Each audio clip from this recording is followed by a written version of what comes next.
બોલો પુરુષોત્તમ ભગવાનની જય। દિવસ 4 વ્યતિપાતની વાર્તા। આજે બુધવાર છે અને વ્યતિપાત આવે છે એટલે આની વાર્તા કહું છું। એક વ્યતિપાત વ્રતવિધિ વિધાન। એકંદરે જોતા વ્યતિપાત યોગ દરેક મહિનામાં આવે છે, પરંતુ પ્રત્યેક માસમાં આવતા વ્યતિપાતના પર્વ કરતાં પુરુષોત્તમ માસમાં આવતા વ્યતિપાતનું અને તેના અનુપમ વ્રતનું ફળ વિશેષ છે। વ્યતિપાત વ્રત કરનારને સુખ, સંપત્તિ અને મુક્તિ મળે છે। આ વ્રત સર્વ પાપોમાં નાશ કરે છે। આ પાપ નાશક હોવા ઉપરાંત માનવીના ભાગ્યને પણ પલટી નાખે છે। જે ભાવિક ભક્તો શ્રદ્ધા અને ભક્તિથી આ વ્રત કરે છે, તેઓ સર્વ પાપોથી મુક્ત થઈને મોક્ષના અધિકારી બને છે। પાપ વિનાયક વ્યતિપાત વ્રતની કથાનો દિવ્ય ભૂણની કથાનો જે પાઠ કરે છે અથવા કથાનું શ્રવણ કરે છે, તે આ લોકમાં જ્ઞાનવાન, ધનવાન અને રિદ્ધિ-સિદ્ધિ યુક્ત બને છે અને સાંસારિક આદિવ્યાધિથી મુક્ત બને છે। વ્યતિપાત વ્રતની વિધિ આ પ્રમાણે છે। વ્રત કરતાએ વ્યતિપાતને દિવસે પ્રાતઃકાળે ઉઠી ભગવાન વિષ્ણુનું ધ્યાન ધરીને જળાશયે જઈ પંચદ્રવ્યથી સ્નાન કરી શુદ્ધ થવું, ત્યાર પછી સર્વ પ્રકારની એષણાઓને પરિપૂર્ણ કરનાર આ વ્રતનો શુભ સંકલ્પ કરવો, પછી વ્યતિપાતની મૂર્તિની વિધિપૂર્વક પૂજા કરવી। આ પરમ પવિત્ર દિવસે ઉપવાસ કરવાનું ઘણું મહાત્મ્ય છે, તેમજ શક્તિ અનુસાર દાન પુણ્ય કરવું। શાસ્ત્રમાં કહ્યું છે કે આ દિવસે 1 ચણોઠી જેટલું સોનું જો બ્રાહ્મણને દાનમાં આપ્યું હોય તો તે અનેક ગણું વધી જાય છે। સુવર્ણદાનથી પુરુષોત્તમ ભગવાન અતિ પ્રસન્ન થાય છે, માટે વ્રત કરનારે યથાશક્તિ સુવર્ણદાન કરવું। દાનમાં વસ્ત્રાલંકાર, ધન, ધાન્ય, તેલ કે સુવર્ણ આપ્યું હોય તો તે અક્ષય થાય છે। આ વ્રતમાં 13મી સંખ્યાનું વિશેષ મહત્વ છે। સામાન્ય રીતે આ આંક અપશુકનિયાળ ગણાય છે, પણ તે તેવું નથી। કેળા, દ્રાક્ષ, ખજૂર કે ઋતુના ફળ 13 નંગ ગણીને દાનમાં આપવા। આ પર્વ દરમિયાન દાન પુણ્ય કરવાથી અનંત ગણું પુણ્ય થાય છે। વર્ષમાં 13 વ્યતિપાત પર્વમાં વ્રત કરીને 14મું વ્યતિપાત પર્વ ઉજવવાથી વ્યતિપાત વ્રતની પૂર્ણાહુતિ થઈ કહેવાય છે। આ વ્રતમાં દાનનો મોટો મહિમા છે, તેમાંય પરમ પવિત્ર પુરુષોત્તમ માસમાં વ્યતિપાત વ્રતનો અપાર અને અપરંપાર પ્રભાવ છે।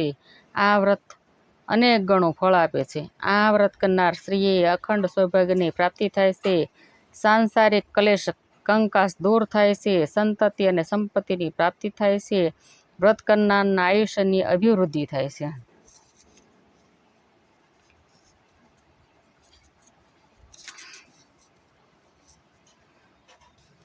વ્યતિપાતની કથા। યુગ યુગના અંતર પહેલાંથી વાત છે। ચંદ્રમાએ પોતાના ગુરુ બૃહસ્પતિની પત્ની તારાનું અપહરણ કર્યું। તે વખતે સૂર્ય મિત્રભાવે અયોગ્ય કાર્ય માટે ચંદ્રને ઠપકો આપ્યો। ચંદ્રને આ સલાહ રૂચી નહીં, તેથી તેને કોપદ્રષ્ટિથી ભગવાન સૂર્યનારાયણ સામે જોયું। બંનેની કોપદ્રષ્ટિ એક થઈ, બંને વચ્ચે ક્રોધ ઉત્પન્ન થયો। તેમાંથી ત્યાં પ્રચંડ પુરુષ ઉત્પન્ન થયો। તેની આકૃતિ ભયાનક હતી, વિકરાળ દાઢી, મૂછ અને ધમણ જેવા નસકોરા હતા અને 8 આંખો અને 18 હાથ હતા। આ હતો વ્યતિપાત। તેને અટ્ટહાસ્ય કરી કહ્યું, મારામાં ભયાનક ક્રોધ ભભૂકી રહ્યો છે, મને ભક્ષ આપો, નહીં તો હું સમગ્ર જગતને ગળી જઈશ। હું જગતને ગળી જવા ઉત્પન્ન થયો છું। વ્યતિપાતની ભયજનક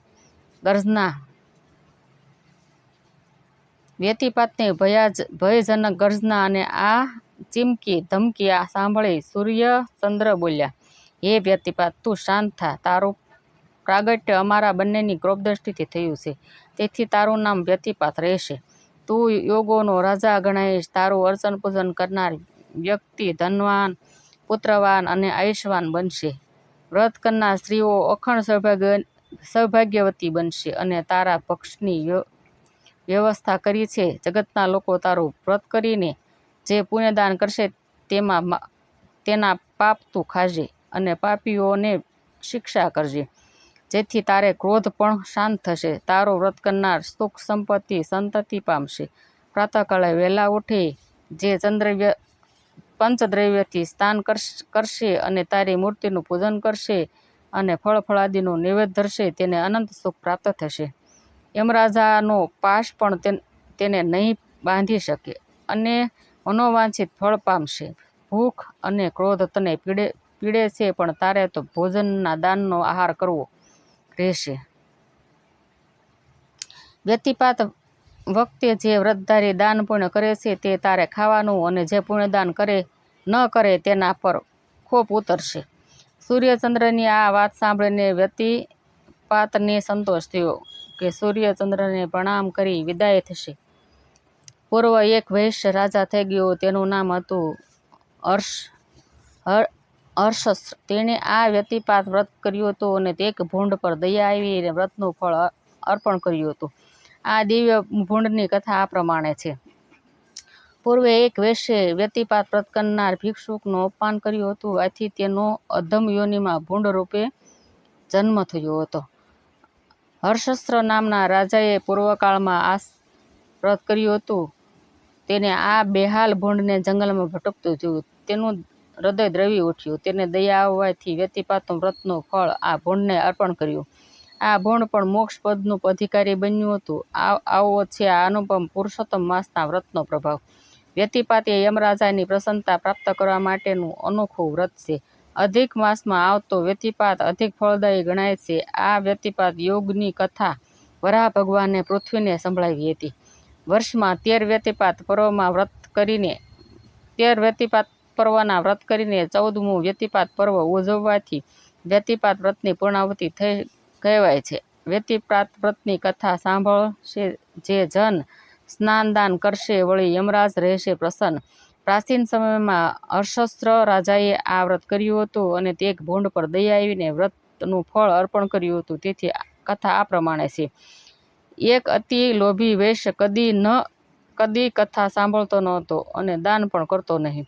વ્યતિપાત વ્રતના દિવસે આ વૈશ્ય દુકાને બેસીને હિસાબ કરી રહ્યો હતો. ત્યારે એક બ્રાહ્મણ ભિક્ષા માગવા આવ્યો. તેણે બ્રાહ્મણને તિરસ્કાર કરીને કાઢી મૂક્યો. બ્રાહ્મણે નમ્ર સ્વરે આજીજી કરવા કહ્યું, શેઠજી, આજે તો વ્યતિપાત પર્વ છે. જો તમે થોડું દાન આપશો તોય અધિક ફળ મળશે. માટે દયા કરી મને સાચું કાચું સીધું આપો.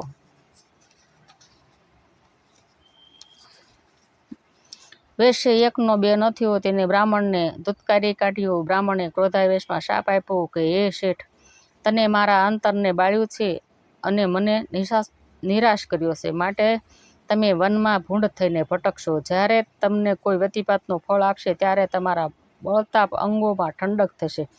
બ્રાહ્મણનો શાપ સાંભળ્યા વૈશ્ય તે બ્રાહ્મણને પશ્ચાતાપ સાથે કહેવા લાગ્યો, હે ભૂદેવ, તમારા શાપમાંથી મુક્ત થવા માટે શું કરવું? બ્રાહ્મણે વૈશ્યને કહ્યું કે હે વૈશ્ય, તે તારી લોભવૃત્તિને લીધે ક્યારેય દાન કર્યું નથી, જે આજ દિન સુધી પાપનો સંચય જ કર્યો છે. તું જો વ્યતિપાતનું વ્રત કરીશ તો તને વ્યતિપાતના પરમ પુણ્યની શાપ મુક્ત સાંપડશે. કહેવાય છે કે વૈશ્યનું થોડા દિવસ પછી મૃત્યુ થયું અને તેને ભૂંડનો અવતાર મળ્યો. આ ભૂંડ જંગલમાં આમ તેમ ભટકવા લાગ્યું. એક વખત જંગલમાં ભયંકર દાવાનળ પ્રગટ્યો. દાવાનળમાં ભૂંડ ભયંકર રીતે દાઝી ગયું. તે અસહ્ય વેદનાથી અહીં તડપી ભટકી રહ્યું હતું. તે વખતે રાજા હર્ષસ્ર જંગલમાં શિકાર માટે નીકળ્યો. તેની દ્રષ્ટિ આ દુઃખથી ઘેરાયેલા ભૂંડ પર પડી. રાજાનું હૃદય આ ભૂંડને જોઈને દ્રવી ઉઠ્યું. તેણે ભૂંડને પૂછ્યું, એ ભૂંડ, તું આ અસહ્ય વેદના શા માટે સહન કરી રહ્યો છે? શું તે પૂર્વમાં કોઈ મહાપાપ કર્યું છે? ભૂંડને વાસા પ્રગટી. તેને ઉપરોક્ત હકીકત રાજાને કહી સંભળાવી. હે રાજન, બ્રાહ્મણના શાપને લીધે જ હું ભૂંડ તરીકે અવતાર ધારણ કરીને ભટક્યા કરું છું. આ બળતરા વેઠીને ઘોર પીડા સહન કરું છું. મને આશા છે કે આપ જ મને આ દુઃખમાંથી મુક્ત કરશો. આપ મને જો વ્યતિપાત વ્રતનું ફળ અર્પણ કરો તો જ મારો ઉદ્ધાર થાય.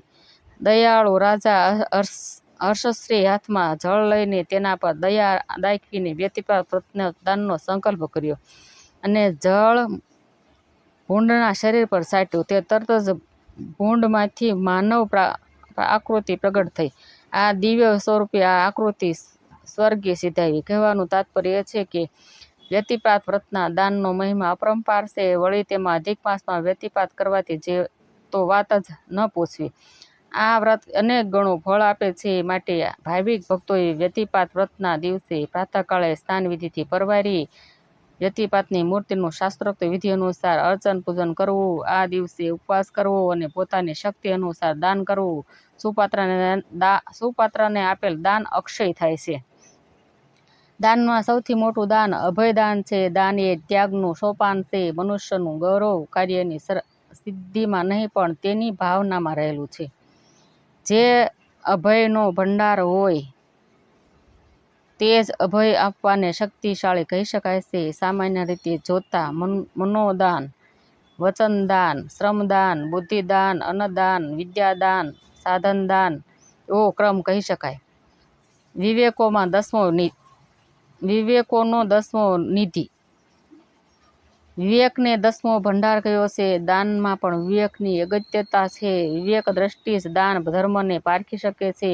દાન અંગેનો સદવિચાર એક સુંદર સ્ફુરણા છે. દાન એ અંતરનો ઉબળકો છે. દાનની પાર્શ્વભૂમિકામાં ત્યાગની પરમ મંગળ ભાવના છુપાયેલી છે. દાનમાં કીર્તિ કમાવાની કોઈ ભાવના જ ન હોવી જોઈએ. એક ગણું દાન અનેક સહસ્ર ગણું પુણ્યદાન કરવાનું અધિક માસમાં આપોઆપ મળી જાય છે. અભયદાન કરશો તો જ અભયદાનને પામશો. દાતા મેળવે છે અને લેનાર ગુમાવે છે. જો દાનમાં કીર્તિ મળે તો તે દાન પોતાની સાત્વિકતા ગુમાવી બેસે છે. માટે સુપાત્ર દાન કરવું. દાન જો શ્રદ્ધાપૂર્વક અને દક્ષિણા સહિત કરેલું હોય તો તેમ મહાદોષો મટાડે છે. આ વ્રતનો મહિમા મોટો છે. વ્યતિપાત વ્રત યમદંડમાંથી વિરક્ત કરનાર, છોડાવનાર વ્રત છે. આ વ્રત કરનારને સુખ સંપત્તિ સાંપડે છે અને મોક્ષની પ્રાપ્તિ થાય છે. વળી આ પાપનાશક પણ છે. આ દિવસે કરેલ શુભ અશુભ કર્મો આપણા ભાગ્યને પણ પલટી નાખે છે.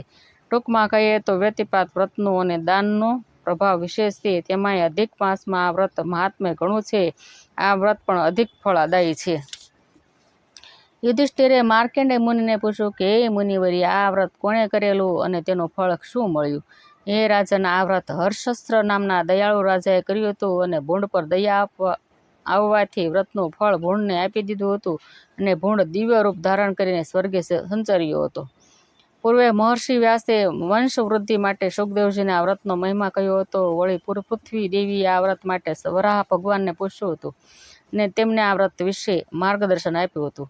અને વ્યતિપાતને નમઃ એ મંત્રનો જપ કરો. વ્યતિપાતયે નમઃ એ મંત્રનો જપ કરવા અનુરોધ કર્યો હતો. ઉત્થાપન વિધિ વખતે વ્યતિપાતાય સ્વાહા એ મંત્રનો ઉચ્ચાર કરવો.